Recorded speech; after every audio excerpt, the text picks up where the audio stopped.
ಅಖಿಲಾಂಡ ಕೋಟಿ ಬ್ರಹ್ಮಾಂಡ ನಾಯಕ ರಾಜಾದಿರಾಜ ಯೋಗಿರಾಜ ಪರಬ್ರಹ್ಮ ಶ್ರೀ ಸಚ್ಚಿದಾನಂದ ಸದ್ಗುರು ಸಾಯಿನಾಥ್ ಮಹಾರಾಜ್ ಕಿ ಜೈ. ಗುರುವಿನ ಪಾದಾರವಿಂದಗಳಿಗೆ ವಂದಿಸುತ್ತಾ ನಮಸ್ತೆ ಸ್ನೇಹಿತರೆ, ನೀವು ತುಂಬ ಸಂತೋಷವಾಗಿದ್ದೀರಾ, ಹಾಗೆ ದೃಢವಾದ ವಿಶ್ವಾಸದಿಂದ ಮುಂದೆ ಸಾಗ್ತಾ ಇದ್ದೀರಾ. ನಿಮಗೆ ನೀವೇ ಭರವಸೆಯನ್ನು ಕೊಟ್ಕೊಂಡು ಗುರುವು ಹಾಗೆ ನೀವು ನಂಬಿದ ದೈವಶಕ್ತಿಗಳು ನಿಮಗೆ ಸಹಾಯ ಮಾಡ್ತಿದ್ದಾರೆ, ನಿಮ್ಮ ಜೊತೆಗಿದ್ದಾರೆ ಅನ್ನುವ ಭರವಸೆಯಿಂದ ಮುಂದೆ ಸಾಗ್ತಾ ಇದ್ದೀರಾ. ಹಾಗೆ ನಾನು ಕೂಡ ಪ್ರಾರ್ಥನೆಯನ್ನು ಮಾಡ್ತಾ ಇವತ್ತಿನ ರೀಡಿಂಗ್ ಶುರು ಮಾಡ್ತಾ ಇದ್ದೀನಿ. ಇವತ್ತಿನ ರೀಡಿಂಗಲ್ಲಿ ನಿಮ್ಮ ಈಗಿನ ಎನರ್ಜಿಗೆ ಯಾವ ರೀತಿ ಈ ಎನರ್ಜಿ ಕನೆಕ್ಟ್ ಆಗಿ ಕೆಲವೊಂದು ವಿಚಾರಗಳಲ್ಲಿ ನಿಮ್ಮನ್ನು ಯಾವ ರೀತಿ ಹೀಲ್ ಮಾಡುತ್ತೆ ಹಾಗೆ ಗೈಡೆನ್ಸ್ ಮಾಡುತ್ತೆ ಅನ್ನೋದನ್ನು ನೋಡೋದಕ್ಕಿಂತ ಮೊದಲು ಗುರುವನ್ನು ಹಾಗೆ ನೀವು ನಂಬಿದ ದೈವಶಕ್ತಿಯನ್ನು ಮನದಲ್ಲಿ ಸ್ಮರಣೆ ಮಾಡಿಕೊಂಡು ಒಂದು ನಿಧಾನವಾಗಿ ಉಸಿರನ್ನು ಒಳಗೆ ತಗೊಳ್ತಾ ನಿಧಾನವಾಗಿ ಆ ಉಸಿರನ್ನು ಹೊರಗೆ ಹಾಕ್ತಾ ಈ ಎನರ್ಜಿಗೆ ಕನೆಕ್ಟ್ ಆಗಿ ಈ ಸಮಯದಲ್ಲಿ ನಿಮ್ಮ ಎನರ್ಜಿ ಭೂತಕಾಲದ ಒಂದು ಎನರ್ಜಿಯನ್ನು ಬಿಡುಗಡೆ ಮಾಡ್ತಾ ಇದೆ. ಅದು ಪ್ರಾರ್ಥನೆಯ ಮೂಲಕ. ಯಾವ ರೀತಿ ಅಂದರೆ, ಈ ಕ್ಷಣದಿಂದ ನಾನು ನನ್ನ ಭೂತಕಾಲದ ಎಲ್ಲ ನೋವುಗಳನ್ನು, ಎಲ್ಲ ದುಃಖದ ನೆನಪುಗಳನ್ನು, ಎಲ್ಲ ನಕಾರಾತ್ಮಕ ಶಕ್ತಿಗಳನ್ನು ಕಟ್ ಮಾಡ್ತಾ ಇದ್ದೀನಿ, ಕ್ಲಿಯರ್ ಮಾಡ್ತಾ ಇದ್ದೀನಿ, ಕ್ಯಾನ್ಸಲ್ ಮಾಡ್ತಾ ಇದ್ದೀನಿ ಅಂಥೇಳಿ ನೀವು ನಿಮಗೆ ಹೇಳ್ಕೊಳ್ತಾ ಇದ್ದೀರಾ. ಈ ಜನ್ಮದಲ್ಲಿಯೂ ಹಿಂದಿನ ಜನ್ಮಗಳಲ್ಲಿಯೂ ನನ್ನ ಮೇಲೆ ಬಿದ್ದಿರುವ ಎಲ್ಲ ಕರ್ಮದ ಭಾರವನ್ನು ಈಗ ನಾನು ಬಿಡುಗಡೆ ಮಾಡ್ತಾ ಇದ್ದೀನಿ. ನಿಮ್ಮ ಪಾದಗಳಿಗೆ ಆ ವಿಚಾರಗಳನ್ನು ಸಮರ್ಪಣೆ ಮಾಡಿ ನಾನು ಒಂದು ಹೊಸ ಜೀವನಕ್ಕೆ ಕಾಲಿಡ್ತಾ ಇದ್ದೀನಿ ಅನ್ನೋ ರೀತಿಯಲ್ಲಿ ನೀವು ಒಂದು ಪ್ರಾರ್ಥನೆಯನ್ನು ಗುರುವಿನಲ್ಲಿ ಇಟ್ಟಿದ್ದೀರಾ. ಹಳೆಯ ಕಥೆಗಳಾಗಿರ್ಬೋದು, ಹಳೆಯ ಗಾಯಗಳಾಗಿರ್ಬೋದು, ಹಳೆಯ ಕೆಲವು ಬಂಧನಗಳಾಗಿರ್ಬೋದು, ನೋವುಗಳಾಗಿರ್ಬೋದು, ವಿಚಾರಗಳಾಗಿರ್ಬೋದು ಇನ್ನೂ ನನ್ನ ಜೀವನವನ್ನು ನಿಯಂತ್ರಿಸೋದಿಲ್ಲ. ನಾನು ಈ ಸಮಯದಲ್ಲಿ ನನ್ನ ಶಕ್ತಿಯನ್ನು ಮರಳಿ ಪಡೀತೀನಿ. ನಾನು ನನ್ನ ಮನಃಶಾಂತಿಯನ್ನು ಸ್ವೀಕರಿಸ್ತಾ ಇದ್ದೀನಿ. ನಾನು ಹೊಸ ಪ್ರಾರಂಭವನ್ನು ಅರಿಸಿ ಮುಂದೆ ಸಾಗ್ತಾ ಇದ್ದೀನಿ. ನನ್ನನ್ನು ದುರ್ಬಲಗೊಳಿಸುವ ಎಲ್ಲ ರೀತಿಯ ಒಂದು ಎನರ್ಜಿ ಕಡ್ಡಿಗಳು, ಅಂದರೆ ಯಾವ ರೀತಿ ಅಂದರೆ ನೋವಾಗಿರ್ಬೋದು, ದುಃಖ ಆಗಿರ್ಬೋದು, ಯಾರದ್ದೋ ಒಂದು ವಂಚನೆ ಆಗಿರ್ಬೋದು, ಯಾರೋ ನಿಮ್ಮನ್ನು ನೋಯಿಸಿರ್ಬೋದು, ಇಲ್ಲ ನೀವು ದುರ್ಬಲತೆಗೆ ಜಾರಿ ಕೆಲವೊಂದು ವಿಚಾರಗಳಲ್ಲಿ ತಪ್ಪಾದ ನಿರ್ಧಾರಗಳನ್ನು ತಗೊಂಡಿದ್ದ ಒಂದು ನೋವಾಗಿರ್ಬೋದು. ಈ ಕ್ಷಣವೇ ನಾನು ಆ ವಿಚಾರಗಳನ್ನು, ಆ ಎನರ್ಜಿಯ ಕಡ್ಡಿಗಳನ್ನು ಕಟ್ ಮಾಡ್ತಾ ಇದ್ದೀನಿ ಅನ್ನೋ ರೀತಿಲಿ ನೀವು ನಿಮಗೆ ಹೇಳ್ಕೊಳ್ತಾ ಇದ್ದೀರಾ. ಎಲ್ಲ ಅಡೆತಡೆಗಳು ಕ್ಲಿಯರ್ ಆಗ್ತಾ ಇದ್ದಾವೆ ಅನ್ನೋ ರೀತಿಲಿ ಭರವಸೆಯನ್ನು ಮೂಡಿಸ್ಕೊಂಡು ಗುರುವಿನ ಪಾದಗಳಲ್ಲಿ ದೃಢವಾದ ನಂಬಿಕೆ ಇಟ್ಟು ಶರಣಾಗಿದ್ದೀರಾ. ಈಗ ಆ ಗುರುವೇ ನಿಮಗೆ ಎಲ್ಲ, ತಾಯಿ, ತಂದೆ, ಬಂಧು ಬಳಗ ಎಲ್ಲದಕ್ಕಿಂತ ಹೆಚ್ಚಾಗಿ ಮಹತ್ವವನ್ನು ನಿಮ್ಮ ಜೀವನದಲ್ಲಿ ನೀವೀಗ ಗುರುವಿಗೆ ಕೊಟ್ಟಿದ್ದೀರಾ, ಅಂದರೆ ಸಮರ್ಪಣೆ ಮಾಡಿದ್ದೀರಾ. ಈ ರೀತಿ ಮನೋಭಾವದಿಂದ ಅವರಿಗೆ ಶರಣಾಗಿದ್ದೀರಾ. ಸಮಯದಲ್ಲಿ ಎಲ್ಲ ನಕಾರಾತ್ಮಕ ಆಲೋಚನೆಗಳು ನಿಮ್ಮಿಂದ ಕ್ಯಾನ್ಸಲ್ ಆಗ್ತಾ ಇದ್ದಾವೆ. ದೈವಿಕ ರಕ್ಷಣೆ ನಿಮ್ಮನ್ನು ಆವರಿಸ್ತಾ ಇದೆ. ಪಾಸಿಟಿವ್ ಶಕ್ತಿ ನಿಮ್ಮ ಜೀವನದಲ್ಲಿ ಹರಿತಾ ಇದೆ. ನಿಮ್ಮ ಭವಿಷ್ಯ ಶುಭಕರ, ಪ್ರಕಾಶಮಾನವಾದ ಮತ್ತು ಆಶೀರ್ವಾದ ಪೂರ್ಣವಾಗಿದೆ ಅನ್ನೋ ರೀತಿಯಲ್ಲಿ ಇಲ್ಲಿ ಎನರ್ಜಿ ಕನೆಕ್ಟ್ ಆಗ್ತಾ ಇದೆ. ಇದು ನಿಮಗೆ ನಿಮ್ಮ ಒಂದು ಪ್ರಾಮಾಣಿಕತ್ವದ ಒಂದು ಉಡುಗೊರೆಯಾಗಿದೆ ಭಗವಂತನಿಂದ, ಅಂದರೆ ಗುರುವಿನಿಂದ. ಅವರು ಸ್ವಯಂ ನಿಮ್ಮನ್ನು ಆಯ್ಕೆ ಮಾಡಿಕೊಂಡು ನಿಮ್ಮನ್ನು ರಕ್ಷಣೆ ಮಾಡ್ತಾ ಇದ್ದಾರೆ, ಹಾಗೆ ಮಾರ್ಗದರ್ಶನ ಮಾಡ್ತಾ ಇದ್ದಾರೆ, ಭರವಸೆ ತುಂಬ್ತಾ ಇದ್ದಾರೆ. ನಿನ್ನ ಜೀವನದಲ್ಲಿ ಬಂದಿರುವ ಕಷ್ಟ, ಅಡ್ಡಿ, ಆತಂಕಗಳು, ನೋವುಗಳು, ನಿಂದನೆಗಳು, ಹಿಂಸೆಗಳು ಇವೆಲ್ಲವೂ ನಿನ್ನನ್ನು ಅಂತ್ಯಗೊಳಿಸ್ಲಿಕ್ಕಲ್ಲ, ನಿನ್ನ ಜೀವನದ, ನಿನ್ನ ಆತ್ಮದ ಉದ್ಧಾರವನ್ನು ಶುಭಾರಂಭಗೊಳಿಸಲಿಕ್ಕೆ ಬಂದಿದ್ದಾವೆ. ಅದಕ್ಕೋಸ್ಕರನೇ ನಾನು ನಿನ್ನನ್ನು ಆಯ್ಕೆ ಮಾಡಿಕೊಂಡು ನಿನಗೆ ನಾನೇ ಸ್ವಯಂ ಮಾರ್ಗದರ್ಶನ ಮಾಡ್ತಾ ಇದ್ದೀನಿ. ನೆರಳಾಗಿ ನಿನ್ನ ಕಾವಲಾಗಿ ನಿಂತಿದ್ದೀನಿ. ಮುಂದೆ ಗುರುವಾಗಿ ನಿನ್ನ ಜೊತೆ ನಾನು ಸಾಕ್ತಾ ಇದ್ದೀನಿ, ದಾರಿ ತೋರಿಸ್ತಾ ಇದ್ದೀನಿ. ಯಾವುದಕ್ಕೂ ಹೆದರಬೇಡ, ನಿನ್ನ ಜೊತೆ ನಾನಿದ್ದೀನಿ. ನಿನ್ನ ನಂಬಿಕೆಗೆ ಅನುಸಾರವಾಗಿ ನನ್ನ ಸಾಯಿಯೇ ಎಲ್ಲ ನನಗೆ ಅನ್ನೋ ರೀತಿಯಲ್ಲಿ ನೀವು ಹೇಗೆ ಬಾಬಾರವರಲ್ಲಿ ವಿಶ್ವಾಸವಿಟ್ಟು ಶರಣಾಗಿದ್ದೀರೋ ಅದೇ ಪ್ರಕಾರ ಬಾಬಾರವರ ಆಶೀರ್ವಾದ ಸಂಪೂರ್ಣವಾಗಿ ನಿಮ್ಮ ಮೇಲಿದೆ. ಯಾವುದೇ ರೀತಿ ಅವರನ್ನು ನಂಬಿದರೂ ಕೂಡ ನಿಮಗೆ ಕಷ್ಟ, ಅಡ್ಡಿ, ಆತಂಕಗಳು ಬರ್ತಾ ಇದ್ದಾವೆ ಅಂದರೆ ಅವುಗಳು ನಿಮ್ಮ ಕರ್ಮಗಳ ಒಂದು ಅಂತ್ಯದ ಪರಿಣಾಮವನ್ನು ಸೂಚಿಸ್ತಾ ಇದೆ. ಅಂದರೆ ನಿಮ್ಮ ಜೀವನದಲ್ಲಿ ನೀವು ಹಿಂದೆ ಹಾಗೆ ನಿಮ್ಮ ಹಿಂದಿನ ಜನ್ಮದಲ್ಲಿ ಏನಾದರೂ ಒಂದು ಕೆಟ್ಟ ಕರ್ಮವನ್ನು ಮಾಡಿದ್ದೀರಾ ಅಂದರೆ ಅದರ ಒಂದು ಪಾಠವನ್ನು ಕಲಿಸಿ ನೀವು ತಿದ್ದಿಕೊಳ್ಳಲಿಕ್ಕೆ ಈ ರೀತಿ ಕಷ್ಟ, ನಿಂದನೆ, ಅವಮಾನಗಳು ಬಂದಿರ್ತವೆ. ಅದನ್ನು ಕ್ಲಿಯರ್ ಮಾಡ್ಕೊಳ್ತಾ ಇದ್ದೀರಾ. ಹಾಗೆ ಕೆಲವೊಂದು ಸಾರಿ ಅವುಗಳಿಂದ ಪಾಠವನ್ನು ಕಲ್ತಿದ್ದೀರಾ. ಹಾಗೆ ಅಂತಹ ಘಟನೆಗಳು ನಿಮ್ಮ ಜೀವನದಲ್ಲಿ ಘಟಿಸಿದ ಮೇಲೆ ನೀವು ಅನೇಕ ರೀತಿಯ ಒಂದು ಬಲಿಷ್ಠವಾದ, ದೃಢವಾದ ನಿರ್ಧಾರವನ್ನು ತಗೊಂಡು ಛಲದಿಂದ ನಿಮ್ಮ ಜೀವನದಲ್ಲಿ ನೀವು ಸಾಧನೆ ಕೂಡ ಮಾಡಿದ್ದೀರಾ, ಮುಂದುವರೆದಿದ್ದೀರಾ. ಅಂದರೆ ನಿಮ್ಮನ್ನು ಫ್ಲೋ ಮಾಡಿದ್ದಾವೆ ಇಂಥ ಒಂದು ಕರ್ಮದ ಉದ್ದೇಶಗಳು ಅನ್ನೋ ರೀತಿಯಲ್ಲಿ ಬರ್ತಾ ಇದೆ. ಸ್ನೇಹಿತರೆ, ಆಗೋದೆಲ್ಲ ಒಳ್ಳೆಯದಕ್ಕೆ ಅಂತಾರಲ್ಲ, ಆ ರೀತಿ ಅಭಿಪ್ರಾಯದೊಂದಿಗೆ ನೀವು ಮುಂದೆ ಸಾಗ್ತಾ ಇದ್ದೀರಾ. ಖಂಡಿತ ನಿಮ್ಮ ಅಭಿಪ್ರಾಯ ನಿಮ್ಮನ್ನು ಒಂದು ಗುರಿ ಮುಟ್ಟಿಸುತ್ತೆ ಅನ್ನೋ ರೀತಿಯಲ್ಲಿ ಇಲ್ಲಿ ಗುರುವು ನಿಮಗೆ ಹೇಳ್ತಾ ಇದ್ದಾರೆ. ಪಾಸಿಟಿವ್ ಶಕ್ತಿ ನನ್ನ ಜೀವನದಲ್ಲಿ ಹರಿತಾ ಇದೆ ಅಂತೇಳಿ ನೀವು ಯಾವಾಗಲೂ ಅಂದ್ಕೊಳ್ಬೇಕು. ಯಾವಾಗಲೂ ನೆಗೆಟಿವ್ ಆಗಿ ಯೋಚಿಸಬಾರ್ದು. ಎಂಥ ಸಮಯ ಸಂದರ್ಭ ಬಂದರೂ ಕೂಡ ಪಾಸಿಟಿವ್ ಆಗಿ ನೀವು ನಿಮ್ಮ ಒಂದು ನಡೆ, ನುಡಿ, ನಡವಳಿಕೆಯನ್ನು ಇಟ್ಕೊಂಡ್ರೆ ಅದಕ್ಕೆ ತಕ್ಕ ಹಾಗೆ ಅದೇ ರೀತಿಯ ಒಂದು ವಿಚಾರಗಳು ನಿಮ್ಮ ಕಡೆ ಆಕರ್ಷಣೆ ಆಗ್ತವೆ ಅನ್ನೋ ರೀತಿಯಲ್ಲಿ ಬಾಬಾ ನಿಮಗೆ ಮತ್ತೊಮ್ಮೆ ಮೆಸೇಜನ್ನು ಕೊಡ್ತಾ ಇದ್ದಾರೆ. ಹಾಗಾಗಿ ನಿಮ್ಮ ಜೀವನದಲ್ಲ, ಹಾಗೆ ನಿಮ್ಮ ವೈಯಕ್ತಿಕ ಸಂಬಂಧದಲ್ಲಿ ನೀವು ಒಂದು ಸಮತೋಲನವನ್ನು ನಿರ್ಮಾಣ ಮಾಡ್ಕೊಳ್ತಾ ಇದ್ದೀರಾ. ನೀವು ಒಬ್ಬರಲ್ಲ, ದೈವಿಕ ಶಕ್ತಿ ಆಗಿರ್ಬೋದು, ಗಾರ್ಡಿಯನ್ಸ್ ಆಗಿರ್ಬೋದು, ಏಂಜಲ್ಸ್ ಆಗಿರ್ಬೋದು, ಮತ್ತು ನಿಮ್ಮ ಪೂರ್ವಜರಾಗಿರ್ಬೋದು, ಈ ರೀತಿಯಾಗಿ ನಿಮ್ಮ ಎನರ್ಜಿಗೆ ಈ ಸಮಯದಲ್ಲಿ ಕನೆಕ್ಟ್ ಆಗಿ ನಿಮ್ಮನ್ನು ಆಶೀರ್ವದಿಸ್ತಾ ಇದ್ದಾರೆ, ನಿಮ್ಮೊಂದಿಗೆ ಕೆಲಸ ಮಾಡ್ತಾ ಇದ್ದಾರೆ. ನಿಮ್ಮ ಎನರ್ಜಿ ಈಗ ನಿಧಾನವಾಗಿ ಸ್ಥಿರವಾಗ್ತಾ ಇದೆ ಅನ್ನೋ ರೀತಿಯಲ್ಲಿ ಕಾಣಿಸ್ತಾ ಇದೆ. ಅದರ ಅನುಭವ ನಿಮಗೆ ಈಗಾಗಲೇ ಆಗ್ತಾ ಇದೆ. ನಿಮ್ಮ ಒಂದೊಂದೇ ಬದಲಾವಣೆಯ ಹೆಜ್ಜೆ ನಿಮ್ಮ ಆತ್ಮದ ಪರಿಶೀಲನೆ ಆಗ್ತಾ ಇದೆ. ಸಹನೆ ಪ್ರಗತಿಯನ್ನು ತರ್ತಾ ಇದೆ. ನೀವು ಮಾಡಿದ ಶ್ರಮ ಫಲ ಕೊಡ್ತಾ ಇದೆ. ಆದರೆ ಆತುರ ಬೇಡ. ಎನರ್ಜಿ ಬ್ಯಾಲೆನ್ಸ್ ಆಗಲು ಸ್ವಲ್ಪ ಸಮಯ ಬೇಕು. ಹಳೆಯ ಅಸ್ಥಿರತೆ ನಿಧಾನವಾಗಿ ಕಡಿಮೆ ಆಗ್ತಾ ಇದೆ. ನಂಬಿಕೆ ಇಡಿ. ಖಂಡಿತ ನಿಮ್ಮ ಎನರ್ಜಿ ಸಮತೋಲನವಾಗುತ್ತಿದ್ದಂತೆ ಅತಿಯಾದ ಚಿಂತೆ, ಅತಿಯಾದ ಒತ್ತಡ, ಅತಿಯಾದ ಮಾನಸಿಕ ಓಟ ಎಲ್ಲವೂ ಕಡಿಮೆ ಆಗುವ ಅನುಭವ ಈಗ ನಿಮಗೆ ಆಗ್ತಾ ಇದೆ. ಮಾನಸಿಕವಾಗಿ ಶಾಂತಿ ಹೆಚ್ಚಾಗ್ತಾ ಇದೆ. ದೇಹದ ಶಕ್ತಿ ಸ್ಥಿರವಾಗ್ತಾ ಇದೆ. ಅತಿಯಾದ ಆತಂಕ ಕಡಿಮೆ ಆಗ್ತಾ ಇದೆ. ಸರಿಯಾದ ದಿಕ್ಕಿನಲ್ಲಿ ಚಲನೆ ಶುರುವಾಗಿದೆ. ಶಾಂತವಾಗಿರಿ. ನಿಮ್ಮ ಶ್ರಮ ವ್ಯರ್ಥವಾಗಿಲ್ಲ. ದೈವ ಸಮಯದಲ್ಲಿ ಫಲ ಸಿಗುವಂತೆ ಮಾಡ್ತಾ ಇದೆ ಅನ್ನೋ ರೀತಿಯಲ್ಲೂ ಕೂಡ ಒಂದು ಎನರ್ಜಿ ನಿಮಗೆ ಕನೆಕ್ಟ್ ಆಗ್ತಾ ಇದೆ. ಹಾಗೆ ನಿಮ್ಮ ಜೀವನದಲ್ಲಿ ಸ್ಪಷ್ಟತೆ, ಒಂದು ಆರೋಗ್ಯ ಮತ್ತು ಪ್ರಗತಿ ಒಂದೇ ಸಮಯದಲ್ಲಿ ಬರ್ತಾ ಇದೆ. ಹಾಗೆ ನೀವು ಅನಾರೋಗ್ಯದ ಸಮಸ್ಯೆಯನ್ನು ಏನು ಎದುರಿಸ್ತಾ ಇದ್ದೀರಲ್ಲ, ಈಗ ನೀವು ಒಂದು ಗುರುವಿನ ನಾಮಸ್ಮರಣೆ ಆಗಿರ್ಬೋದು, ಇಲ್ಲ ಅವರ ಉದಿಯ ಒಂದು ಸೇವನೆ ಮಾಡ್ತಾ ಇದ್ದೀರಾ, ಹಾಗೆ ಸಚ್ಚರಿತ್ರೆಯ ಪಾರಾಯಣ ಆಗಿರ್ಬೋದು, ಇಲ್ಲ ಅವರ ಒಂದು ಭಜನೆ ಆಗಿರ್ಬೋದು, ಕೇಳೋದಾಗಿರ್ಬೋದು, ಹಾಡೋದಾಗಿರ್ಬೋದು, ಈ ರೀತಿ ಮಾಡ್ತಾ ಇರೋದ್ರಿಂದ ನಿಮ್ಮಲ್ಲಿ ಹಿಂದೆ ಇಲ್ಲದ ಒಂದು ಉತ್ಸಾಹ, ಒಂದು ಆರೋಗ್ಯದಲ್ಲಿ ಒಂದು ಸುಧಾರಣೆಯನ್ನು ಕಂಡುಕೊಳ್ತಾ ಇದ್ದೀರಾ. ನೀವು ಅಂದ್ಕೊಂಡಿದ್ದ ರೀತಿಯಲ್ಲೇ ಬಾಬಾ ನಿಮಗೆ ಕೊನೆಯ ಹಂತದಲ್ಲಿ ಸಹಾಯ ಮಾಡಿದ್ದಾರೆ. ಅಂದರೆ ಯಾವುದೋ ಒಂದು ಆಸ್ಪತ್ರೆಗೆ ಸೇರಿರೋ ವಿಚಾರ ಆಗಿರ್ಬೋದು, ಕೆಲವೊಂದು ಅನಾರೋಗ್ಯದ ಸಮಸ್ಯೆಯಲ್ಲಿ ನರಳುತ್ತಾ ಇದ್ರಿ, ಇದ್ದಕ್ಕಿದ್ದ ಹಾಗೆ ಒಂದು ಕರ್ಮ ನಿಮ್ಮನ್ನು ಕಾಡಿತ್ತು, ಈ ಜನ್ಮದಲ್ಲ ಅದು ಹಿಂದಿನ ಜನ್ಮದದ್ದು ಅನ್ನೋ ರೀತಿಯಲ್ಲಿ ಸೂಚಿಸ್ತಾ ಇದೆ.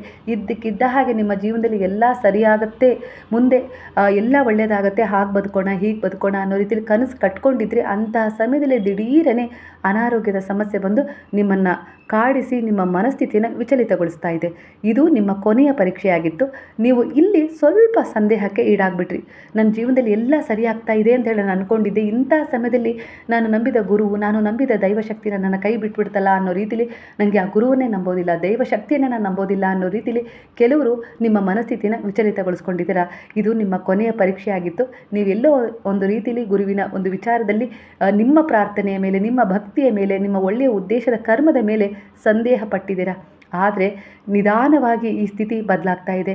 ಈಗ ನಿಮ್ಮ ಮನಸ್ಥಿತಿ ನಿಮಗೆ ಸಮಾಧಾನವಾಗಿ ಯೋಚಿಸುವಂತೆ ಮಾಡಿ, ನಾನೇ ಎಲ್ಲೋ ತಪ್ಪಾಗಿ ಯೋಚಿಸಿದ್ದೆ, ಆಗಿದ್ದೆಲ್ಲ ಒಳ್ಳೆಯದಕ್ಕೆ ಅನ್ನೋ ರೀತಿಯಲ್ಲಿ ನೀವೀಗ ಸಮಾಧಾನಗೊಳ್ತಾ ಇದ್ದೀರ. ಅಂದರೆ ಇದು ನನ್ನ ಕರ್ಮದ ಕೊನೆಯ ಒಂದು ಬ್ಯಾಲೆನ್ಸ್ ಏನೋ ಆಗಿತ್ತೇನೋ, ಇದನ್ನು ಪೂರ್ಣಗೊಳಿಸ್ಕೊಳ್ಳೋಕ್ಕೂ ಭಗವಂತ ನನಗೆ, ಅಂದರೆ ಆ ಗುರು ನನಗೆ ಸಹಾಯ ಮಾಡಿದರು, ನಾನು ಇದನ್ನು ಪೂರ್ಣಗೊಳಿಸ್ಕೊಂಡು ಬಿಡ್ತೀನಿ ಬಾಬಾ, ನೀವು ನನ್ನ ಜೊತೆಗಿದ್ದೀರಾ ಅನ್ನೋ ರೀತಿಲಿ ಮತ್ತೆ ನಿಮ್ಮ ಮನಸ್ಸಿನಲ್ಲಿ ನೀವು ಪ್ರಾರ್ಥನೆಯನ್ನು ಮಾಡಿಕೊಂಡು ಕ್ಷಮೆಯನ್ನು ಯಾಚಿಸಿದಿರಾ ಅನ್ನೋ ರೀತಿಲಿ ಬರ್ತಾಯಿದೆ. ಅದಕ್ಕೆ ಅನುಗುಣವಾಗಿ ನಿಮ್ಮ ಆರೋಗ್ಯ ಸುಧಾರಣೆ ಆಗುತ್ತೆ. ಹಾಗೆ ನೀವು ಅಂದ್ಕೊಂಡಿರುವ ಕೆಲಸದಲ್ಲೂ ಕೂಡ ನಿಮಗೆ ಒಳ್ಳೆಯ ರಿಸಲ್ಟ್ ಸಿಗುತ್ತೆ. ತುಂಬ ವರ್ಷದಿಂದ ನೀವು ಯಾವ ವಿಚಾರಕ್ಕೆ ತುಂಬ ಹೋರಾಟ ಮಾಡಿದ್ರೋ, ಹಗಲಿರುಳೆನ್ನದೇ ಶ್ರಮ ಪಟ್ಟಿದ್ರೋ, ಅದಕ್ಕೆ ಫಲ ಸಿಗಲಿಕ್ಕೆ ಶುರುವಾಗುತ್ತೆ. ಧೈರ್ಯವಾಗಿರಿ. ಅದೇ ರೀತಿ ಅಫರ್ಮೇಷನ್ ಮಾಡಿ. ನೀವಾಗಿರ್ಬೋದು, ಇಲ್ಲ ನಿಮ್ಮ ಜೊತೆಗಿರುವ ಸಂಗಾತಿ ಆಗಿರ್ಬೋದು, ಇಲ್ಲ ಇನ್ಯಾವುದೇ ರೀತಿ ಒಂದು ಸ್ನೇಹದ ಸಂಬಂಧ ಆಗಿರ್ಬೋದು, ಒಟ್ಟಾರೆಯಾಗಿ ನಿಮ್ಮನ್ನು ಬ್ಲೆಸ್ ಮಾಡ್ತಾ ಇದ್ದಾರೆ, ನಿಮಗೋಸ್ಕರ ಪ್ರಾರ್ಥಿಸ್ತಾ ಇದ್ದಾರೆ. ಹಾಗಾಗಿ ನಿಮ್ಮಲ್ಲಿ ಮತ್ತೆ ಸಕಾರಾತ್ಮಕ ಎನರ್ಜಿ ಬಂದಿದೆ ಅನ್ನೋ ರೀತಿಲೂ ಕೂಡ ಇಲ್ಲಿ ಎನರ್ಜಿ ಕಾಣಿಸ್ತಾ ಇದೆ. ಕೆಲವರ ಎನರ್ಜಿಯ ಪ್ರಕಾರ ನಿಮ್ಮ ಲೈಫ್ನಲ್ಲಿ ಹಳೆಯ ಕಾರ್ಮಿಕ ಬಂಧನಗಳ ಪರಿಣಾಮ ಇದೆ. ಹಿಂದಿನ ಜನ್ಮ ಅಥವಾ ಈ ಜನ್ಮದ ನೋವು, ನಿರಾಸೆ, ಮಿಸ್ಅಂಡರ್ಸ್ಟ್ಯಾಂಡಿಂಗ್ ಈಗ ಕ್ಲಿಯರ್ ಆಗ್ತಾ ಇದೆ. ಹಳೆಯ ವ್ಯಕ್ತಿಯ ಎನರ್ಜಿ ನಿಧಾನವಾಗಿ ದೂರವಾಗ್ತಾ ಇದೆ. ಹೊಸ ಪವಿತ್ರ ಸಂಪರ್ಕಕ್ಕೆ ಕೆಲವರಿಗೆ ಇಲ್ಲಿ ಒಂದು ದಾರಿ ತೆರೀತಾ ಇದೆ. ನೀವು ಸೆಲ್ಫ್ ಲವ್ ಕಲಿಯುತ್ತಿರುವ ಹಂತದಲ್ಲಿದ್ದೀರಾ. ದೈವಿಕ ಸೂಚನೆ, ನಿಮ್ಮ ಹೃದಯವನ್ನು ಮುಚ್ಚಬೇಡಿ, ಅದರ ಹಿಂದಿನ ನೋವನ್ನು ಹಿಡಿದುಕೊಂಡು ನಡೆಯೋದು ಬೇಡ. ಅವುಗಳನ್ನು ಬಿಟ್ಬಿಡಿ, ಕ್ಷಮಿಸ್ಬಿಡಿ. ಖಂಡಿತ ಮುಂದೆ ನೀವು ಹೊಸದನ್ನು ತುಂಬಿಸ್ಕೊಳ್ಳೋಕ್ಕೆ ಅವಕಾಶ ಮಾಡಿಕೊಡಿ ಅನ್ನೋ ರೀತಿಯಲ್ಲಿ ಬಾಬಾ ನಿಮಗೆ ಒಂದು ಎಚ್ಚರಿಕೆ ಸಂದೇಶವನ್ನು ಕೊಡ್ತಾ ಇದ್ದಾರೆ. ಅವಕಾಶಗಳಿಗಾಗಿ ಕಾಯ್ತಾ ಇದ್ರಿ, ಖಂಡಿತವಾಗಿ ಅವಕಾಶಗಳು ನಿಮ್ಮೆಡೆಗೆ ಬರ್ತಾ ಇದ್ದಾವೆ. ನಿಮ್ಮ ಶ್ರಮ ಒಂದು ಗುರುತಿಸುವಂಥ ಸ್ಥಿತಿಗೆ ಬರ್ತಾ ಇದೆ. ಅಂದ್ಕೊಂಡಿದ್ರಿ ನೀವು, ನನಗೆ ಬೆಲೆನೇ ಸಿಗ್ತಾ ಇಲ್ಲ, ನಾನು ಎಷ್ಟೆಲ್ಲ ಕಷ್ಟಪಡ್ತಾ ಇದ್ದೀನಿ, ಹಾಗೆ ನಾನು ಏನೆಲ್ಲ ಒಂದು ಒಳ್ಳೆಯ ರೀತಿಯಲ್ಲಿ ಕೆಲಸ ಮಾಡಿದ್ರು ಕೂಡ ನನ್ನ ಕೆಲಸವನ್ನು, ನನ್ನ ಪರಿಶ್ರಮವನ್ನು ಯಾರೂ ಗುರುತಿಸ್ತಿಲ್ಲ ಅಂಥೇಳಿ ನೀವು ಅಂದ್ಕೊಂಡಿದ್ರಿ. ಇಲ್ಲಿ ಆ ಭಗವಂತನೇ, ನೀವು ನಂಬಿದ ಗುರುವೇ ಆ ಪರಿಶ್ರಮವನ್ನು ಗುರುತಿಸಿದ್ದಾರೆ. ಹಾಗಾಗಿ ಜನ ಗುರುತಿಸಬೇಕು ಅಂಥೇಳಿ ನೀವೇನು ಬಯಸಿದ್ರಲ್ಲ, ಅದು ನಿಮ್ಮನ್ನು ನಿರಾಶೆಗೆ ತಳ್ಳಿತ್ತು. ಆದರೆ ಈಗ ನೀವು ಗುರುವಿನ ಶರಣದಲ್ಲಿ ಬಂದ ಮೇಲೆ, ಬಾಬಾ ನೀವು ನನ್ನ ಶ್ರಮವನ್ನು ಗುರುತಿಸಿ ಅಂಥೇಳಿ ನೀವೇನು ಪ್ರಾರ್ಥನೆ ಮಾಡಿದ್ರಲ್ಲ, ಈಗ ನೀವು ಸರಿಯಾದ ದಾರಿಗೆ ಬಂದಿದ್ದೀರಾ ಅಂಥೇಳಿ ನಿಮಗೆ ಆ ಕರ್ಮ ಬಿಡುಗಡೆ ಕೊಟ್ಟಿದೆ. ಹಾಗಾಗಿ ನಿಮ್ಮ ಜೀವನದಲ್ಲಿ ಅತ್ಯಂತ ವೇಗವಾಗಿ ನಿಮ್ಮ ಶ್ರಮಕ್ಕೆ ಬೆಲೆ ಸಿಗುತ್ತೆ. ಹಾಗೆ ನಿಮ್ಮ ಒಂದು ವ್ಯಕ್ತಿತ್ವವನ್ನು ಗುರುತಿಸಿ ಗೌರವಿಸುವ ಸಂದರ್ಭ ಬರುತ್ತೆ. ಕೆಲವರ ಎನರ್ಜಿಯ ಪ್ರಕಾರ 3ರಿಂದ 7 ತಿಂಗಳ ಒಳಗೆ ಸಂತಾನದ ಭಾಗ್ಯ ಹಾಗೆ ಕಂಕಣ ಭಾಗ್ಯ ಕೂಡಿ ಬರುತ್ತದೆ.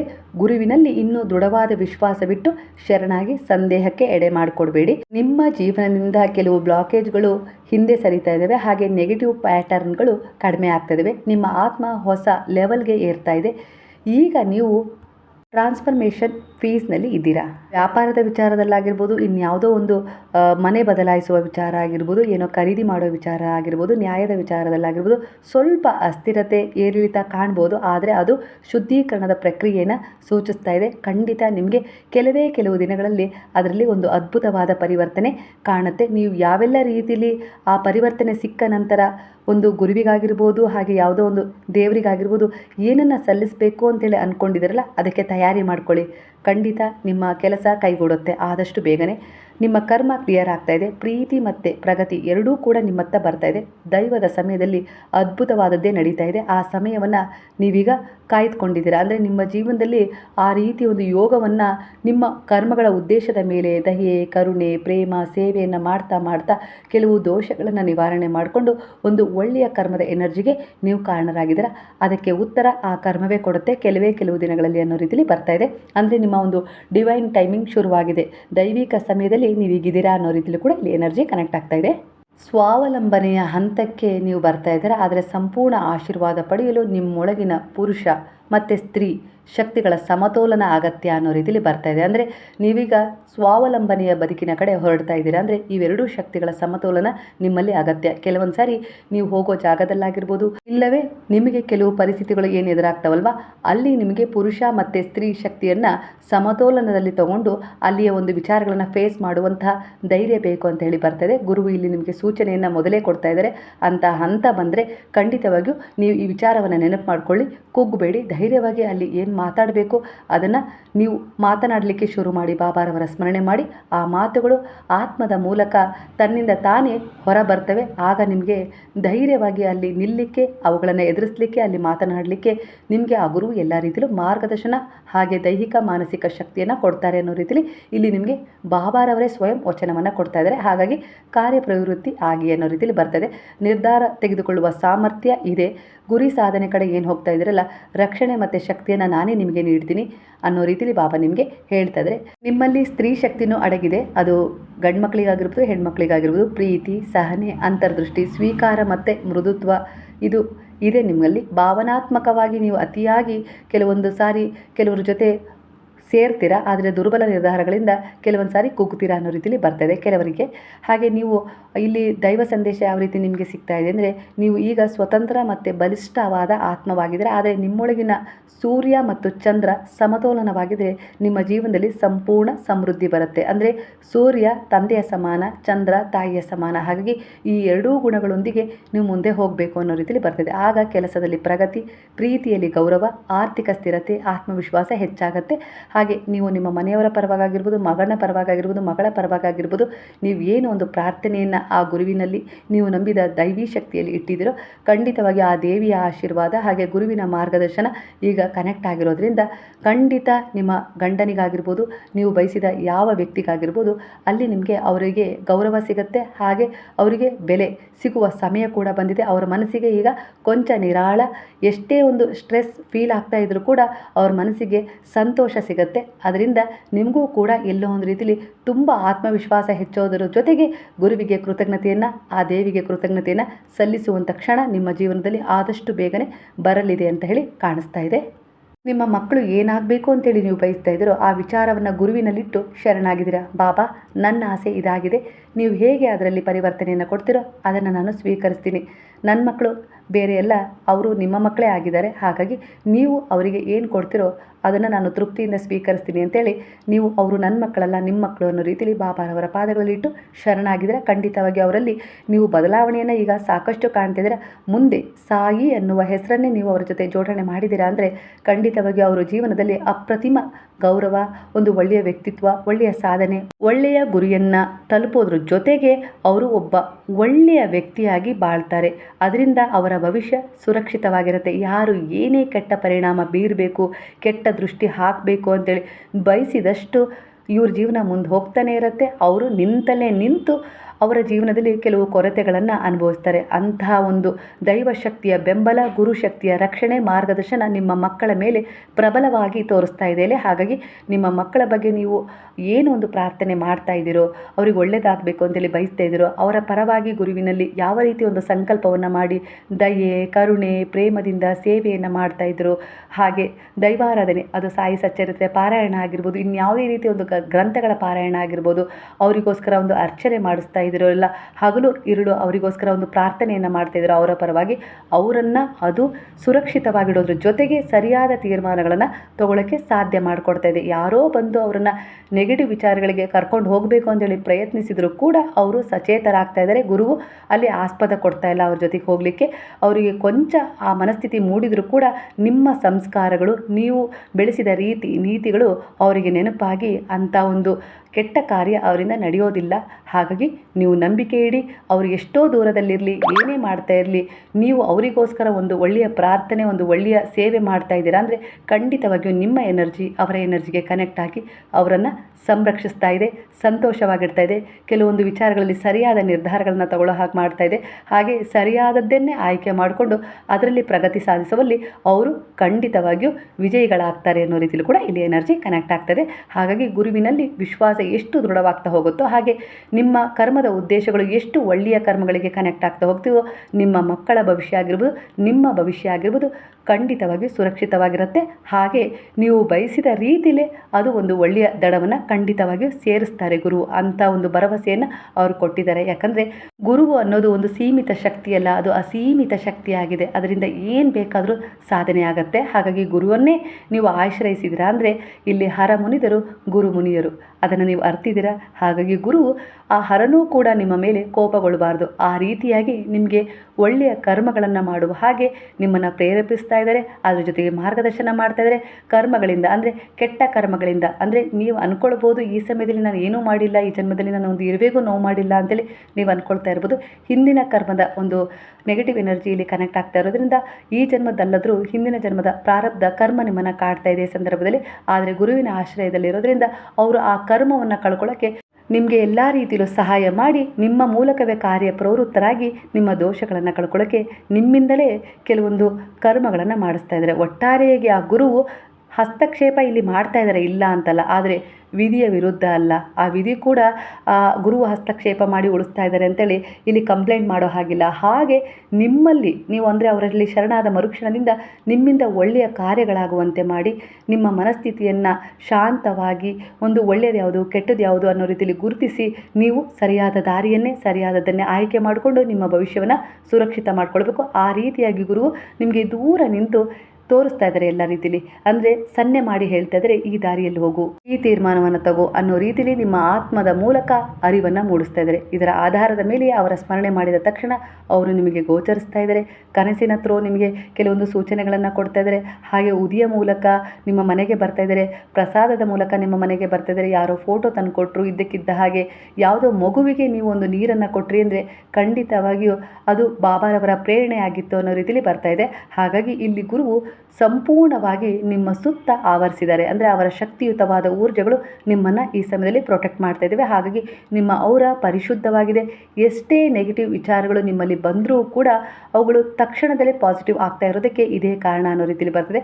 ಪ್ರೀತಿಯ ವಿಚಾರದಲ್ಲಿ ಕೊಂಚ ನಿಮ್ಮ ಜೀವನದಲ್ಲಿ ಗಜಿಬಿಜಿ ಆಗಿದೆ, ಇಲ್ಲ ಅಂತಲ್ಲ. ಆದರೆ ನಿಮಗೆ ಏನು ಒಳ್ಳೆಯದು, ಯಾವುದು ನಿಮ್ಮ ಜೀವನಕ್ಕೆ ಹಿತವೋ, ನಿಮ್ಮ ಭವಿಷ್ಯವನ್ನು ಸುಂದರವಾಗಿ ರೂಪಿಸಿಕೊಡುತ್ತೋ ಅದನ್ನೇ ಆ ಗುರು ಕೊಡ್ತಾರೆ. ಕೆಲವೊಂದು ಸಾರಿ ಅದನ್ನು ಕಸ್ಕೊಂಡ್ರು ಅಂತೇಳಿ ನಿಮಗೆ ಅನಿಸ್ಬೋದು. ಆದರೆ ಮುಂದೆ ನಿಮಗನ್ಸುತ್ತೆ ನನಗೆ ಬಾಬಾ ಏನು ಆರಿಸಿ ಕೊಟ್ಟಿದ್ದಾರೋ ಅದೇ ಸರಿಯಾಗಿತ್ತು ಅಂತೇಳಿ ನೀವೇ ಅವರಿಗೆ ಪಶ್ಚಾತ್ತಾಪದಿಂದ ಮತ್ತೊಮ್ಮೆ ಕೃತಜ್ಞತೆಯನ್ನು ಸಲ್ಲಿಸುವಂಥ ಕ್ಷಣ ನಿಮ್ಮ ಜೀವನದಲ್ಲಿ ಬಂದಿದೆ, ಕೆಲವರ ಜೀವನದಲ್ಲಿ ಬರುತ್ತೆ ಅನ್ನೋ ರೀತಿಯಲ್ಲಿ ಬರ್ತದೆ.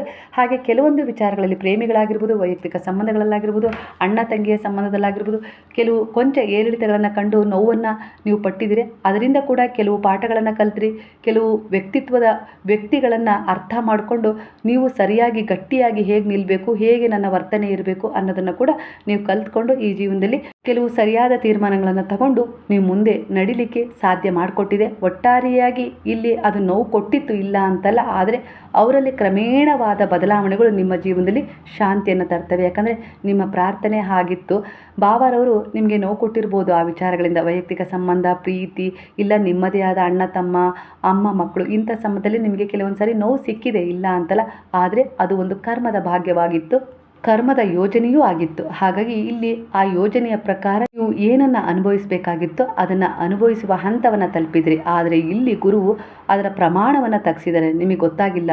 100% ನೀವು ಆ ಕರ್ಮವನ್ನು ಅನುಭವಿಸಿ ಯಥೇಚ್ಛವಾದ ನೋವು, ದುರ್ಘಟನೆಗಳಿಗೆ, ಮೋಸಗಳಿಗೆ ಬಲಿಯಾಗಬೇಕಾಗಿತ್ತು. ಆದರೆ ಗುರುವಿನ ಶರಣದಲ್ಲಿರೋದ್ರಿಂದ ನಿಮ್ಮ ಎದುರಿಗೆ ನಿಂತ ವ್ಯಕ್ತಿ ಹೇಗೆ ಯೋಚಿಸ್ತಾ ಇದ್ದಾರೆ, ಏನು ಯೋಚಿಸ್ತಾ ಇದ್ದಾರೆ, ನಾನು ಅವರಿಂದ ಎಷ್ಟರ ಮಟ್ಟಿಗೆ ದೂರ ಇರಬೇಕು, ಎಷ್ಟರ ಮಟ್ಟಿಗೆ ಅವ್ರ ಜೊತೆ ನಾನು ವ್ಯವಹರಿಸಬೇಕು, ಹೇಗೆ ಅವರನ್ನು ಯಾವ ವಿಚಾರಗಳಲ್ಲಿ ಇಗ್ನೋರ್ ಮಾಡಬೇಕು ಅನ್ನೋದನ್ನು ನೀವು ಈ ಸಮಯದಲ್ಲಿ ಸ್ಪಷ್ಟವಾಗಿ ಗುರುತಿಸ್ತಾ ಇದ್ದೀರಾ. ಅಂದರೆ ಖಂಡಿತವಾಗಿ ಆ ವ್ಯಕ್ತಿಯನ್ನು ನಿಮ್ಮ ಕಣ್ಣುಗಳಲ್ಲಿ ನೀವು ನೋಡಿದ ತಕ್ಷಣವೇ, ಅವರ ಕಣ್ಣುಗಳನ್ನು ನೋಡಿದ ತಕ್ಷಣ ಅವರು ಇದೇ ರೀತಿ ಮನಸ್ಥಿತಿಯನ್ನು ಹೊಂದಿದ್ದಾರೆ ಅಂತೇಳಿ ಗುರುತಿಸುವಷ್ಟು ಸಮರ್ಥತೆಯನ್ನು ಗುರು ನಿಮಗೆ ಕೊಟ್ಟಿದ್ದಾರೆ. ಇದು ನಿಮ್ಮ ಸೌಭಾಗ್ಯ.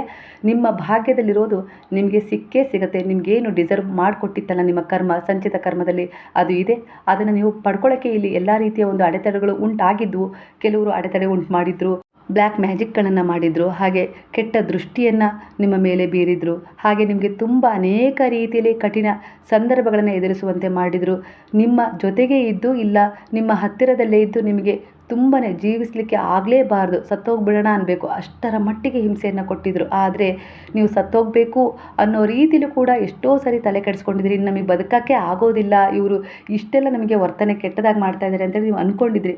ಆದರೂ ಕೂಡ ಬಾಬಾರವರು ನಿಮ್ಮ ಜೀವನದಲ್ಲಿ ಬಂದ ಮೇಲೆ ಆ ಏರಿಳಿತಗಳನ್ನು ಕಂಡು ಕೂಡ, ಬಿದ್ದೂ ಕೂಡ ಮತ್ತೆ ನೀವು ಎದ್ದು ನಿಂತು ಈಗ ಸುರಕ್ಷಿತವಾಗಿ ನಾನು ಎಲ್ಲವನ್ನ ಎದುರಿಸ್ತೀನಿ, ಎಲ್ಲ ಒಳ್ಳೆಯದಾಗುತ್ತೆ ಅನ್ನುವ ಭರವಸೆಯಿಂದ ಮುಂದೆ ಸಾಗ್ತಾ ಇದ್ದಾರೆ. ಹಾಗಾಗಿ ಇಲ್ಲಿ ಬಾಬಾ ಸೂಚನೆ ಕೊಡ್ತಾ ಇದ್ದಾರೆ, ಒಂದು ನಾಣ್ಯ 2 ಮುಖಗಳನ್ನು ಹೊಂದಿರುತ್ತೆ, ಅದನ್ನು ಅರ್ಥ ಮಾಡ್ಕೊಳ್ಳಿ. ಖಂಡಿತವಾಗಿ ಯಾವುದೂ ಕೂಡ ಸ್ಥಿರವಾಗಿರೋದಿಲ್ಲ, ಎಲ್ಲವೂ ಕೂಡ ಅಸ್ಥಿರವೇ. ಇಲ್ಲಿ ಈಗಿರುವ ಕಷ್ಟ ಸ್ಥಿರವಲ್ಲ. ಹಾಗೆ ಅವರೀಗ ಏನು ನಿಮ್ಮ ಮೇಲೆ ಒಂದು ಏನು ಕೆಟ್ಟದಾಗಿ ವರ್ತನೆ ಮಾಡಿ ಮೆರೀತಾ ಇದ್ದಾರೆ ಅಂದರೆ ಅದು ಕೂಡ ಅವರ ಜೀವನದಲ್ಲಿ ಸ್ಥಿರವಾಗಿರೋದಿಲ್ಲ. ಯಾಕಂದರೆ ನಿಮಗೆ ಕೊಟ್ಟದ್ದು ಅವರಿಗೆ ಮರಳಿ ಸಿಕ್ಕೇ ಸಿಗುತ್ತೆ. ಯಾಕಂದರೆ ನಾನು ಅದನ್ನು ಗಮನಿಸ್ತಾ ಇದ್ದೀನಿ. ಹಾಗಾಗಿ ಸರಿಯಾದ ಸಮಯಕ್ಕೆ ಅದು ಅವರಿಗೆ ಮರಳುವ ಹಾಗೆ ನಾನು ಮಾಡ್ತೀನಿ. ಅಲ್ಲಿಯವರೆಗೂ ಅದರಿಂದ ಕೆಲವು ಪಾಠಗಳನ್ನು ನೀವು ಕಲಿಬೇಕು. ಅದರ ಆಧಾರದ ಮೇಲೆ ನಿಮ್ಮ ಶಕ್ತಿಗಳನ್ನು ಗುರುತಿಸಿ ನೀವು ಮುಂದೆ ಹೋಗಬೇಕು ಅನ್ನೋ ರೀತಿಯಲ್ಲಿ ಬಾಬಾ ನಿಮಗೆ ಆ ಕಷ್ಟಗಳನ್ನು ಕೊಟ್ಟಿದ್ದೀನಿ. ಇದು ಕೊನೆಯಲ್ಲ, ಇದು ಆರಂಭ ಅನ್ನೋ ರೀತಿಯಲ್ಲಿ ಹೇಳ್ತಾ ಇದ್ದಾರೆ. ಇದು ನಿಮ್ಮ ಸೋಲು ಅಲ್ಲ, ಇದು ನಿಮ್ಮ ಜೀವನದ ಹೊಸ ಗೆಲುವಿನ ಆರಂಭ ಅಂತ ಕೂಡ ಹೇಳ್ತಾ ಇದ್ದಾರೆ. ನಿಮ್ಮೊಳಗಿನ ಪುರುಷ ಮತ್ತು ಸ್ತ್ರೀ ಶಕ್ತಿಗಳು ಸಮತೋಲನವಾಗ್ತಾ ಇದ್ದಾವೆ. ನಾನು ಸಂಪೂರ್ಣ ಶಕ್ತಿಶಾಲಿ ಗುರುವಿನಿಂದ, ನನ್ನ ಪಿತೃಗಳಿಂದ, ದೈವಶಕ್ತಿಗಳಿಂದ, ದೇವಿ ಶಕ್ತಿಗಳಿಂದ ನಾನು ಸಂಪೂರ್ಣವಾಗಿ ಆಶೀರ್ವದಿತ ಅನ್ನೋ ರೀತಿಯಲ್ಲಿ ನೀವು ನಂಬಿಕೆಯಿಂದ ಸಾಕ್ತಾ ಇದ್ದಾರೆ. ಅದರ ಆಧಾರದ ಮೇಲೆ ಕೆಲವೊಂದು ಪರಿಶ್ರಮದ ಫಲಗಳು ಇದೇ ತಿಂಗಳಲ್ಲಿ ಎಂಡಲ್ಲಿ ನಿಮಗೆ ಸಿಗ್ತವೆ. ಹಾಗೆ ಮುಂದಿನ ತಿಂಗಳಲ್ಲಿ ನಿಮಗೆ ಯಾವ ವಿಚಾರದಲ್ಲಿ ನ್ಯಾಯ ಬೇಕಿತ್ತು, ಹಣ ಬರಬೇಕಾಗಿತ್ತು, ಆ ವಿಚಾರ ನಡೆಯುತ್ತೆ. ಅದ್ಭುತವಾದ ತಿರುವಿಗೆ ನಿಮ್ಮ ಜೀವನ ಸಾಕ್ಷಿಯಾಗಿ ನಿಲ್ಲಲಿದೆ ಮಾರ್ಚ್ ತಿಂಗಳಲ್ಲಿ. ದುಃಖ ಆಗಿರ್ಬೋದು ಮತ್ತು ಏಕಾಂತ ಆಗಿರ್ಬೋದು, ಸಂತೋಷ ಆಗಿರ್ಬೋದು, ಇವು ಒಂದೇ ನಾಣ್ಯದ 2 ಬದಿಗಳು. ದುಃಖವು ಹೃದಯದ ಗಾಯ, ಏಕಾಂತವು ಆತ್ಮದ ಖಾಲಿತನ. ಆದರೆ ಈ ಒಂದು ಎನರ್ಜಿ, ನಿಮ್ಮ ಈ 2 ಶಕ್ತಿಗಳು ನಿಮ್ಮ ಶತ್ರುಗಳಲ್ಲ, ಇವು ನಿಮ್ಮ ಆತ್ಮ ವಿಕಾಸದ ಹಂತಗಳು. ಹಾಗೆ ನೀವೀಗ ಒಳಗಿನ ಮೌನದ ಹಂತದಲ್ಲಿ ಇದ್ದೀರಾ, ಅಂದರೆ ಮೌನವಾಗಿದ್ದೀರಾ. ಆದರೆ ನೀವು ತುಂಬ ಸ್ಟ್ರಾಂಗ್ ಆಗಿದ್ದೀರಾ.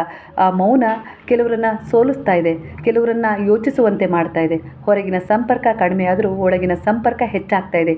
ಇದು ಕರ್ಮ ಕ್ಲಿಯರಿಂಗ್ ಸಮಯ ಆಗಿದೆ. ನಿಮ್ಮ ಏಕಾಂತ ನಿಮ್ಮನ್ನು ನಿಮ್ಮ ನಿಜವಾದ ಶಕ್ತಿಗೆ ಕರೆದೊಯ್ತಾ ಇದೆ.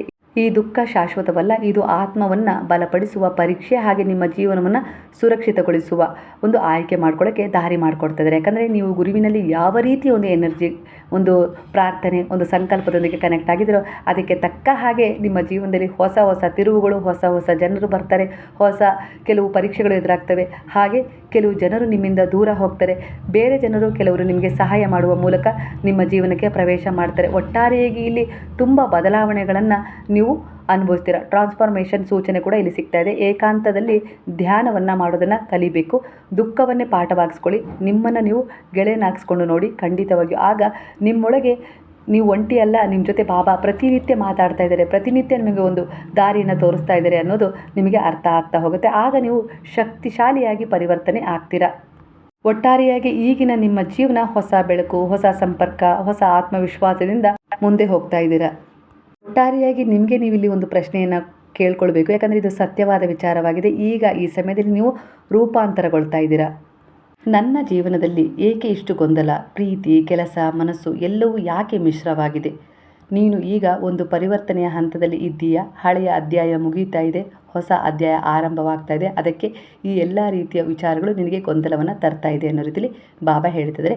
ನನಗೆ ಏಕಾಂತ ಮತ್ತು ದುಃಖ ಯಾಕೆ ಬರ್ತಾ ಇದೆ ಅನ್ನುವ ನಿಮ್ಮ ಪ್ರಶ್ನೆಗೆ, ಏಕಾಂತ ನಿನ್ನ ಆತ್ಮದ ಶುದ್ಧೀಕರಣ, ದುಃಖ ನಿನ್ನ ಹೃದಯದ ಶಕ್ತಿ ಹೆಚ್ಚಿಸುವ ಪ್ರಕ್ರಿಯೆ. ಇದು ಶಿಕ್ಷೆಯಲ್ಲ, ತಯಾರಿ. ಪ್ರೀತಿಯ ವಿಷಯದಲ್ಲಿ ಏನು ನಡೀತಾ ಇದೆ? ಹಳೆಯ ಕಾರ್ಮಿಕ್ ಬಂಧನ ಕಡಿಮೆ ಆಗ್ತಾ ಇದೆ. ನಿಮ್ಮ ಮೌಲ್ಯ ಅರಿತ ನಂತರವೇ ನಿಜವಾದ ಪ್ರೀತಿ ನಿಮ್ಮೆಡೆಗೆ ಬರುತ್ತೆ. ಹಾಗಾಗಿ ನಿಮ್ಮ ಒಂದು ಕಲೆಯನ್ನು ಹೊರಹೊಮ್ಮಿಸುವ ಸಮಯ ಇದಾಗಿದೆ. ಅಂದರೆ ಆ ಪ್ರೀತಿ ನಿಮ್ಮಿಂದ ದೂರವಾಗಿದ್ದಕ್ಕೆ ನಿಮ್ಮ ಜೀವನದಲ್ಲಿ ಹೊಸದೊಂದು ತಿರುವನ್ನು ತಗೊಂಡು ಏನೋ ಸಾಧನೆ ಮಾಡಲಿಕ್ಕೆ ನೀವು ಮುಂದೆ ಹೆಜ್ಜೆ ಇಡ್ತಾ ಇದ್ದೀರಾ. ನಿಮ್ಮ ಶ್ರಮ ವ್ಯರ್ಥ ಆಗೋದಿಲ್ಲ. ನಿಮ್ಮ ಆತ್ಮದ ಉದ್ದೇಶ ಇದೇ ಆಗಿತ್ತು. ಹಾಗಾಗಿ ಆ ಪ್ರೀತಿಯ ವಿಚಾರದಲ್ಲಿ ಸ್ವಲ್ಪ ಅಡೆತಡೆ ಉಂಟಾಗಿದೆ. ಖಂಡಿತವಾಗಿ ಆ ಪ್ರೀತಿ ನಿಮ್ಮನ್ನು, ನಿಮ್ಮ ಬೆಲೆಯನ್ನು, ನಿಮ್ಮ ವ್ಯಕ್ತಿತ್ವವನ್ನು ಗುರುತಿಸಿ ನಿಮ್ಮ ಕಡೆ ಬರುತ್ತೆ. ತಡವಾಗಬಹುದು, ಆದರೆ ತಪ್ಪುವುದಿಲ್ಲ. ಸಹನೆ ಇಟ್ಟು ಮುಂದುವರಿರಿ. ನಿಮಗೆ ನಾನು ಸಹಾಯ ಮಾಡಲಿಕ್ಕೆ ಜೊತೆ ಇದ್ದೇನೆ. ನನ್ನ ಮೇಲೆ ನಂಬಿಕೆ ಇಟ್ಟಷ್ಟು ನಿಮ್ಮೊಳಗೆ ಪುರುಷ ಸ್ತ್ರೀ ಶಕ್ತಿಗಳನ್ನು ಸಮತೋಲನಗೊಳಿಸಿ, ನಿಮ್ಮ ಮನಸ್ಸನ್ನು ಶಾಂತಗೊಳಿಸಿ, ಹಾಗೆ ಕೆಲವೊಂದು ವಿಚಾರಗಳನ್ನು ನಿಮ್ಮ ಜೀವನದಲ್ಲಿ ಹೊರಹಾಕಿ, ಕೆಲವು ವಿಚಾರಗಳನ್ನು ನಿಮ್ಮ ಜೀವನಕ್ಕೆ ತಂದು ಹಳೆಯ ಭಯಗಳನ್ನು ನಿಮ್ಮಿಂದ ದೂರ ಮಾಡ್ತೀನಿ. ನೀವು ಒಂಟಿಯಲ್ಲ, ನನ್ನ ಶಕ್ತಿ ನಿಮ್ಮೊಂದಿಗೆ ಇದೆ ಅನ್ನೋ ರೀತಿಯಲ್ಲಿ ಬಾಬಾ ನಿಮಗೆ ಒಂದು ಮೆಸೇಜನ್ನು ಕೊಡ್ತಾ ಇದ್ದಾರೆ. ಸ್ನೇಹಿತರೆ, ಇವತ್ತಿನ ಟ್ಯಾರೋ ರೀಡಿಂಗ್ನ ಮೆಸೇಜ್ ನಿಮ್ಮ ಎನರ್ಜಿಗೆ ಕನೆಕ್ಟ್ ಆಗಿದೆ ಅಂತೇಳಿ ಅಂದ್ಕೊಳ್ತೀನಿ.